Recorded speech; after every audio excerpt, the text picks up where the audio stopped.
Welcome to Pete and Hannah's Watchlist. I'm your host, Pete Mitchell. I'm here with my great co-host, Hannah. Hello, people. Hannah, we're here today for What's Next, a show where we help you figure out what to watch next. On today's show, Project Hail Mary. Ooh, space. Full of grace. And Ready or Not 2, Here I Come. Here I come. And then we're going to do some streaming movies. We're going to catch up on the ones that have been released over the last couple of weeks, including Peaky Blinders, The Immortal Man. Peaky Blinders. Good luck. Have fun. Don't die or something. Yeah, don't die. Sure. Hopefully. And War Machine. War Machine. Came out a couple of weeks ago on Netflix. How was your weekend? Great. BTS released their new album. Wow. And performed a concert. It was streamed on Netflix. Yep. I heard Lily Reinhart was the main star of that. Of a music video of theirs, yes. Did you have a stroke with that left thigh? Yes. She seems to, anytime I'm in love with something, this woman pops up and claims it first. Yeah. And I don't know, she could be my number one op in life. Can't wait to see her in Forbidden Fruits. I can't wait to see her in Love Hypothesis if I ever get that this year. Coming to a cinema near you. So, I know I just worked. Oh, I'm glad, but, BTS had a new album, which is cool. I just work. You just don't care about me. It's all about BTS. Wow. Yeah, it is. We know what it is on this podcast. Let's get on to this huge show that we've got today. And the first movie we're going to talk about is Project Hail Mary. That's right. This is based on a book written by Same guy. Andy Weir, who did The Martian. Yep. Love that guy. And loved that movie with Matt Damon. Matt Damon was at the races. One of your favourite things in life. Yeah, yes. At the Rose Hill races. I grew up just around there. Okay. Just letting you know. Throwing Thanks. out there. Back to Project Hail Mary. The elevator pitch. We follow a scientist on a mission to find out how to stop the sun from degrading and causing chaos on Earth. And it's a mission that is the world's last Hail Mary. Mm-hmm. Called Project Hail Mary. Yes. Stars Ryan Gosling. Yes, it does. Which we last saw in... Fall Guy? No. Yeah, I think so. It's probably other stuff, but yeah, Fall Guy. Fall Guy. Also, Sandra Hüller, we saw in Anatomy of Fall. Yeah. I've seen this movie. I think she did it. Yeah, what? Oh, yes. Yeah. If you've seen Anatomy of Fall... It's a deep cut. And you were questioning whether or not she did it. She's a good actress. I think she did it. I think she did it. This is by the guys that did Lord and Miller, who got kicked off the Star Wars movie. They got kicked off the Solo movie. Han Solo. They did the Spider-Man movie. Yeah. I believe they did the Lego movie. You know who? Yeah, they did. You know who produced this movie? Amy Pascal. Who did? Sony's producer. Yeah. This is the big release for Amazon. Yep. Huge hit. Wow. Box office hit. Yeah. It's one of their biggest hits ever over the first weekend. So hopefully it has legs. Reasons to see Project Hail Mary. Wow. Cool. Space is cool again. I think there's like a lot of, if you love things like The Martian and Interstellar, it's like a mix of that, because this movie deals with, and it's spoiled on the trailer, about him and this alien rock, basically form a friendship. Rocky. Named Rocky, form a friendship to help figure out how to save the suns of their, dying universes. Yep. And it has a lot of heart when it comes to this. And it comes down to just how great this movie is at capturing this relationship, because this Rocky guy has no facial features. He's just basically a puppet of rocks put together. And I felt a deep emotional connection, just like Ryan Gosling does in this movie. Like, he's great at acting, being alone. Like, sometimes it's really hard for this. And this movie does a great job, because it's trying to also explore how he got there, because he wakes up and he doesn't know how he was there. Yeah. And as choices are made in the movie and the way his why he's there unravels, it works perfectly to capture, who he is at the end and why he chooses to do the thing he does. Yep. And I think it just comes... it comes together really nicely as a package. The two things that's a really good. The two movie. things that the three things that really worked for me. Gosling, I'm a big fan of Gosling. He's great in this movie. He's a great actor. I think he's going to get nominated for an Academy Award for this movie. Two, as you said about the acting between Gosling and Rocky, they actually had a live puppeteer on set. Yeah. Just brilliant, and it does make a difference in acting against a tennis ball. And three, Greg Fraser did the cinematography. He gave us Dune Part 1, and he also gave us The Batman. And this is a gorgeous movie. It looks amazing. He does these, there's these beautiful moments, of course, with space. You know, some say there's not a lot you can do with space, but in this movie, it captures a beauty. And, yeah, a lot of people do love it, and there's a wonderment to it, and it feels like that in this movie. It's just...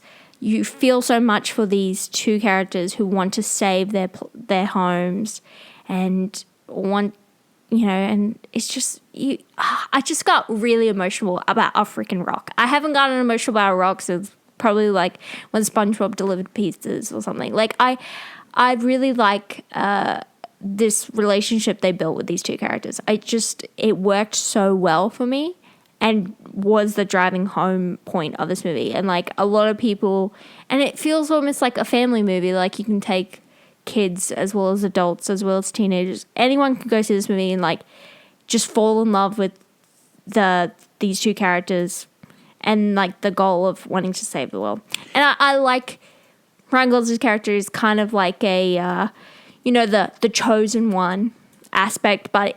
It is, kind of turned on its head in this movie, and I like it. For me, yeah, that aspect really worked. I really liked the Gosling character arc. It was really good. Yeah. But for me, there's long periods of this movie that you just cannot watch again. So, yeah, in Reason Not to See, I felt the beginning is a slow burn. Yeah. I know, like, some people are like, oh, that's good, because, no. It felt really a drag until you eventually get to meet Rocky. It felt like a drag because unfortunately, I think because the trailers had to spoil Rocky as a character to get people to go see this movie, when you're kind of just waiting for him. And so that happens sometimes with movies, and that's okay. But I felt it was a slow burn up until you meet Rocky, and then that relationship is what key for me. A lot of the time when it goes back to Earth, those characters don't work for me. Well, I like the story of it. With Ryan Gosling's character, Grace, and also Leonard Boyce's character, Carl. They figure out some things. That was really good. I like seeing Carl from The Bear in this movie. When he's doing science stuff. Yeah, it's cool. It's science, man.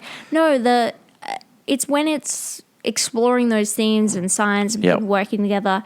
Even when he does the same things with Rocky and solving things together, like that's great. That's awesome, another thing that doesn't work for me. I like her as an actress, but she just wasn't right for this role, Sandra Hüller. She doesn't. No, I think the character's supposed to be cold, but I think she's just. I wouldn't say she's too cold. I think they tried to give her some emotional, like empathy moments, and I'd rather just say a brick wall of ice. I would have. Someone who if I was recasting this movie, I'd go Renata Reinveiss in that role. You would believe her the moment. I'm in. Yeah. No, this movie is very well made, though. This is a very well put together, executed, lovely little package of a space movie. Yeah. Okay. So here's some negatives, right? Yeah. Too long. Yeah. Too long. Yep. Too long. The ending is saccharine sweet. It is poor man's The Martian. And the only good thing about this movie is Rocky and Ryan Gosling. Everything else, I can pass. Would you recommend people to watch this movie? I 100% would. And would you watch this movie again? Yeah, I'd watch and a rating for this movie? See, a lot of people are calling this the best movie of the year already. Right. A lot of people are like, it's up there. It just... No, I'm going to give it I'm going to give it a bagger. Yep, and I'm going to give it. I played on my phone. Wow. Project Hail Mary is in cinemas now. Check your local listings and go see some good films. I almost didn't want to give it a banger. Wanted to give it a golf clap. Yeah. Because again, I felt it was slow at the start. Sure. But I got emotional about a rock. I almost cried my eyes out about a rock. I had no emotion, guys, to this movie. It just didn't hit me. If you wanted to let them in, You let them in. Yep. And I let The Rock in. I didn't. That sounded like a really weird sentence if I was talking about something else. Yep. Anyway, Rocky, cool character.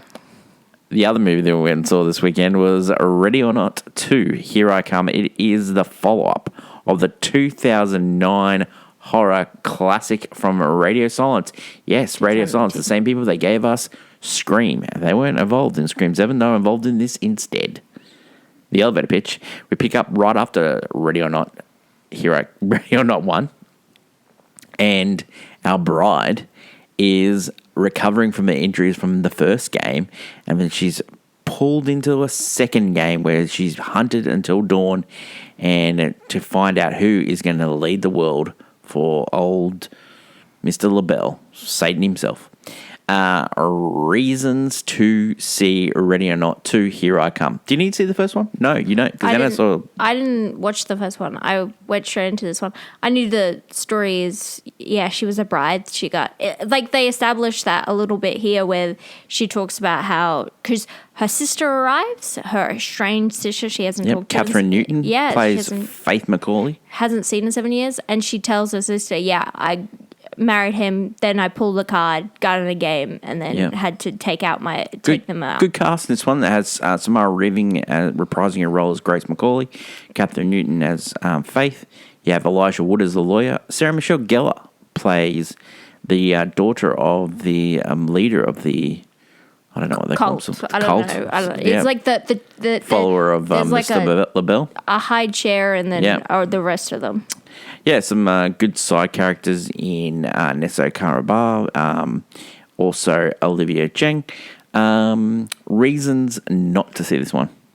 It's super, super predictable. It is predictable. You didn't really go into reasons to see. You know the best thing about number one was, and I know you didn't see it, but it was Samara Weaving Grace just doing it by herself and just taking people out. Well, that's what I'm saying. I just didn't need the grace and faith element, you know. I don't mind the helpless, because I like the trope of the helpless, damsel in distress thing, right? With Samara Weaving. But so she doesn't get to, they try to make it equal. Yeah. Whereas Samara Weaving definitely holds it more. Like, she has, she does the classic, horror, star thing of when she takes someone out and saying, a cheesy one-liner, right? Yeah. And that's cool. Yeah. But it's then, then you have to share. There's an undertone, there's a story that, there was this massive breakup between the two sisters, and you're thinking, oh, what is this breakup? What is the fallout? And the fallout was just so lame. It was just it was really lame. One sister left the other, and then the other one never wanted to talk to her again because she left her. There is some gnarly deaths, just like in the first one. Radio Silence boys do horror really well. It was disappointing not to see them. It's just more action than horror. Look after the Korean, but this movie just didn't work for me whatsoever. It was way too predictable. Yeah, even towards the end when it takes its turn, I saw it coming a million miles away because I can't believe this movie is 7 years old. I just cannot get over the original. It just feels like yesterday I saw that. And the fact that this movie is just a couple days later. Yeah. And it expects you to just pick up. Yeah, I did because I'd seen it. You hadn't? But I don't think you need to see it. They recap it. They recap it. Yeah. And then it feels so play by the numbers. When it's the actual game bit, this movie is really cool. But the lead up to the game is too slow. And then the end bit is just way too drawn out and weird. Would you recommend people to watch this movie? Not personally, no. No, I wouldn't either. Will you watch this movie again? No. You know what? I know you would. No, I don't think I will. Right. I'm going to say that the first one. The first one. I love the first one. Yeah. I do love the first one. And a rating for this one? Tough. What do you want to go with? I think I fell asleep. I don't think it's very good. I like a lot of people, you might like it. It's not saying you won't. You might actually like this. You might like this movie. Yeah. But personally speaking, it's just. I don't think it. It's so. I can't even recommend this for fans of the first one because I think the first one just had a better vibe to it. This one just falls flat. It's very predictable. I just don't find you have people like Sarah Michelle Gellar. She doesn't even steal the show. Yeah, Like totally underutilized. I don't know here. why she's like twins with this psychopath. Yeah. Why not just make her a separate entity herself? Like, Yeah. If you're gonna have Make her the psychopath. if you're gonna have That's all what I these say. stars like She's great. from all these rich families, make them. Yeah, I like the idea of the game. I like the idea of it. It just never worked in this movie. It just was never funny. It was never the action was all right, and then it just falls flat. It just predictable fall flatness. I'm sorry. Ready or Not 2, Here I Come is in cinemas everywhere. Check local listings for cinema times. The next movie we're going to talk about is Peaky Blinders, The Immortal Man, which has come to streaming. You can still get it in select movie theaters around the world. It is the follow-up to the successful show starring Cillian Murphy and written by Stephen Knight. The elevator pitch, we follow the Peaky Blinders.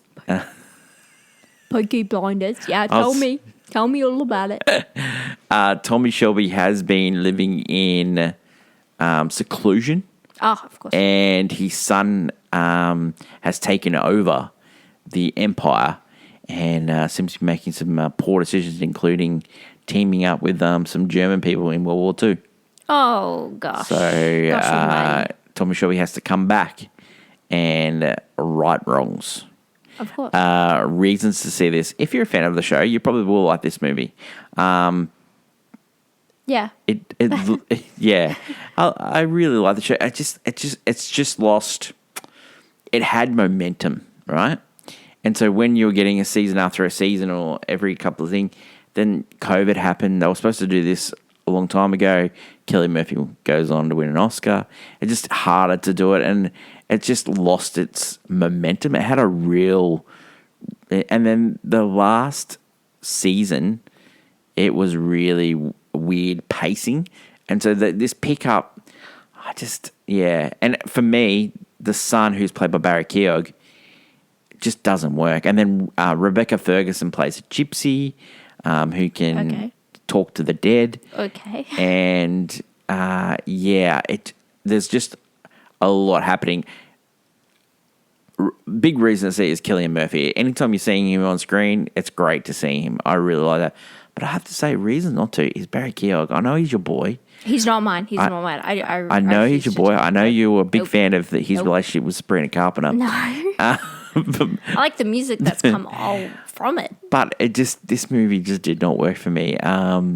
Seeing it on the big screen, it was great to see a Peaky Blinders movie on the big screen, which was promised for a long time. But the only thing I can recommend about this movie is Cillian Murphy. Would I recommend people to watch this? It's on Netflix, so yeah, sure. I don't think many people will get through it because it's very slow. And will I watch this movie again? I will probably not. Yeah. Probably not. I'd rather revisit the first couple of seasons of Peaky Blinders. I really loved that show with Cillian Murphy and Tom Hardy. Rating for this one, I'm going to have to give it I Fell Asleep. It's just not very good. Yeah, I just did not like it. That's tough. Peaky Blinders, The Immortal Man, is currently streaming on Netflix. Okay. The next movie I'm going to talk about is Good Luck, Have Fun, Don't Die. I've flubbed this title up many times. I mean, it's a tough title. It's a great title. It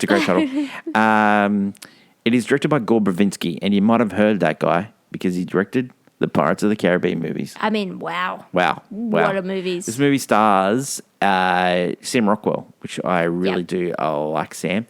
It's written by the guy that gave us The Adventure of Lying. Now, if you've ever watched that movie, it stars Ricky Gervais, and it is about a guy who invented lying. It's very funny. And this movie is a man from the future arrives in a diner, and he selects people to go on a mission to save the world from the evil AI. Couldn't think of anything better to watch. Also starred in this movie, Juno Temple, Haley Lou Richardson. We did not get this movie in cinemas in Australia. We only got it on streaming. It's currently streaming on Amazon Prime. Yep. I was really disappointed. This movie looks visually stunning. The story is a little bit predictable, and there are some signposts in this movie that are telegraphed way too easy. But it is a delightful little movie. I watched it from start to finish. I didn't have to stop or anything like that. I would have really got a kick out of this seeing this on the big screen. Would I recommend people watch this? Yeah, I think it's a fun little dystopian AI, along the lines of 13 Monkeys sort of vibes. Sam Rockwell is really good as the future guy, and I would definitely watch this movie again. I'll watch this movie on Amazon Prime again for sure. Rating for this one, I'm going to give it a golf clap. I did like. Nice. Good luck, have fun, don't die, which is currently streaming on Amazon Prime. The last movie we're going to talk about today on this big show is War Machine. Now, we watched that movie on Netflix a couple of weeks ago, and it stars Alan Richardson, who you might know from Smallville, Aquaman. Okay. Reacher from Amazon. He also played one of the turtles in the Ninja Turtle movies with Michael Bay. He played Raphael. He did. But he plays Jack Reacher in Reacher, the Amazon Prime series. He does. This movie is written and directed by Australia's own Patrick Hughes. Oh, yeah. Who gave us The Hitman's Bodyguard, The Man from Toronto, and Red Hill. Oh, good. Yeah, that checks out. That checks out. The elevator pitch for this movie is following a devastating loss of his brother. A army guy decides to try out for the Army Rangers, and he has one last chance to make the Rangers by this mission to go capture this flag sort of situation in training. But it all goes awry when a war machine from outer space takes out divisions of this Army Ranger cadets. Yeah. Wow. Reasons to see this. Alan Richardson is charming. If you've ever seen the TikTok of him beating up his neighbor, it's real charming. Alan Richardson is like what men want like no men don't want to look like Alan Richardson. Men don't want to look like Alan Richardson, but it's like the idea of man is like an Alan, like him in Reacher. No, season 2. It's not. No. Your idea of man might be Alan Richardson in Reacher. That is not my idea of man. But my idea of man is Tom Cruise as Reacher. I want short guy playing tall guy. He has lifts in that movie. He's not short. He's not. And respect my short king. No, I think this is just like Dudley Bro man movie. Like this is. Well, maybe the Ken dolls that you played with as a kid. That's what they look like. I never had Ken dolls. What? He's the G.I. Joe. He's the G.I. Joe. Live action G.I. Joe. It's that kind of just like not the poor movie that we got by The Rock, but this movie. No. This is the. Yeah. We don't get these movies all the time now because we don't have. True. We don't have a Arnold Schwarzenegger and a Sylvester Stallone. Well, this movie would have been done by probably Sylvester. Yeah. Because it has no humor in it. Absolutely none. Yeah. This is all about straight action. It's very dry, this movie. Oh, yeah. No. It's funny how Patrick Hughes did Hitman's Bodyguard, which is filled with comedy. And there's no comedy in this movie. No, there's not. You know what the funniest thing in this movie was? Us going Ethan every 5 minutes. Oh, no, that's good stuff.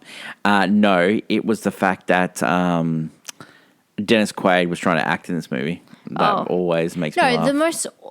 The funniest thing is the ending of this movie. Oh, that's true. It sets up for a multiverse. It sets up. It is the most depressing. Sets up for more ending I've ever seen. And he tries to give a Independence Day sort of speech at it, and it's awful. It's very terrible.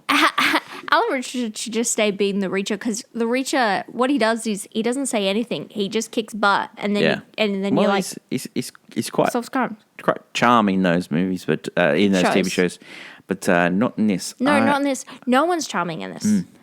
There's a whole squadron, and I'm not charmed by a single one of these people. Well, you know who I'm charmed by? S.R. Morales. Ethan! That's who I was charmed by. That's the only person. Ethan! this movie is just ridiculous. Yeah, It is a put this man on a pedestal. Look at him. He is so tough. He can fight a To woman. Dennis Quaid. He's a That's war why- machine. The guy that started in The Rookie. What happened to that guy? You know what he did. I know, You but know what he did. he's just like, I don't know what he, man, I don't know if anyone's seen the movie Reagan. They could have made a really good movie I about don't a think president, so. and he was not, it was so it was not good. self-absorbing. And you know, another thing about that movie, what happened to John Voight? John Voight, I know he's a bit No, loopy. these people are all What happened to negative. him? These people were really good actors. As soon as they fall into the cesspool that, the politics whoa, cesspool whoa. that they're in, then they make movies that, Oh, man. they all, Anyway. all these actors are just like making these like very cheaply made, easy action films. Yeah. And a lot of people watch them because People love this movie. 'Cause you could just- Online you could discourse just- about War Machine. People can't wait for the sequel. because I'm they not. just want to watch, they just want there's that whole thing of Just watching, want to watch the world burn. I just want to watch you all burn. Yeah, they just want to watch a You giant and your guy, accents today. Huge. a giant guy kick ass. That's all people want to do. What accent was that? A giant guy kick ass. Wow. They just want to watch, big guy fight big war machine alien. They're like, I just want to watch. I just want to watch the world burn. But Well, Hannah, So- would you recommend people to watch this movie? No. Frankly, no. Because this is devoid of good action. This Yeah. is devoid of good humor. This Yeah, is a devoid lot of like yeah, anything. terrible special We effects. can literally. Hannah. There are other movies to watch. Hannah, Yeah. are you gonna watch this movie again? No. I even And- fell asleep in this movie. And would you recommend? No. No. What rating are you gonna give I this fell asleep because I one? Wow. did. You did. I did. I literally. You're tired, I but- watched most of it. Then I fell asleep, woke up. He was fighting the war machine. The movie was done for me there Yeah. because he did the thing. Well, But then it wasn't done. did the thing that's in the title. Then we wasn't get done. that stupid speech. It wasn't done. War Machine is currently streaming on Netflix, and sounds like we're getting a heap of them. Yeah, but guys, come on. Look, This there are year's other K-pop cool. demon hunters. There are other cool. Yeah, imagine the Oh world. tour. man. No, Well, there are other cool movies to watch on Netflix. That ain't one. that ain't one. Watch Frankenstein. That's good. And also watch. What? Watch Nobody and Nobody 2. Wow. They're both on. I think they're on Netflix actually. Wow. In Australia, they are. Yeah, they are. So Yeah, check love them that. out. That is it for today's show. Thanks. Yeah, thank you. What a show. I'm disappointed in myself. I didn't like Project Hail Mary, but I just didn't like it. No, that's okay. I think it did have a lot of Interstellar, which you do not like. And if anyone comes at me, just remember, you people did not like The Bride, and you did not like Wuthering Heights. So you people, Whoa. You the people- Bride is not successful, but The Wuthering Heights is No. successful. I don't. What I'm trying to say is, you people like the You fluff. people? Yeah, you people. You people. You people out there, don't come at me for not liking Project Hail Mary because I like cinema.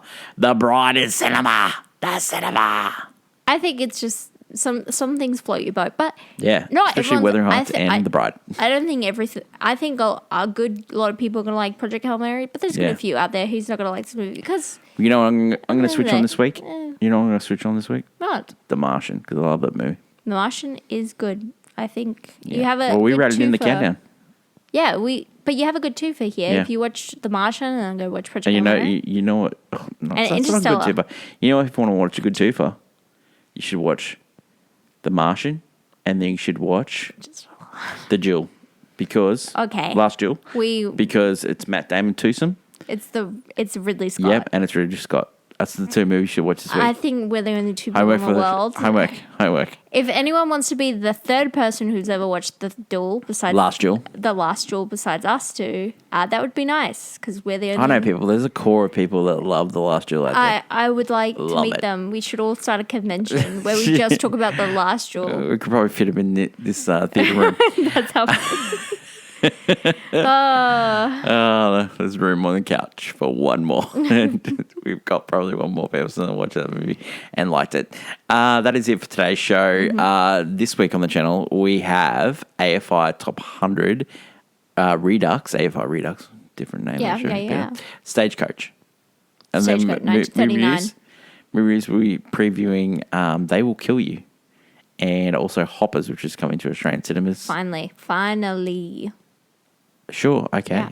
And then our countdown show this week is our favourite movies of all time, top 5 favourite movies for you and for me. Is Martian going to make it? Maybe. The Martian. I love that movie. Not for me, personally. Definitely I like not- The Martian. definitely not I like Project it a Hail Mary. lot. That is it for Oh. today's show. That's my co-host, Hannah. Thank you. Great accents today. I really love that stuff from you. Long live cinema. And until we meet again, it's bye for now. Bye.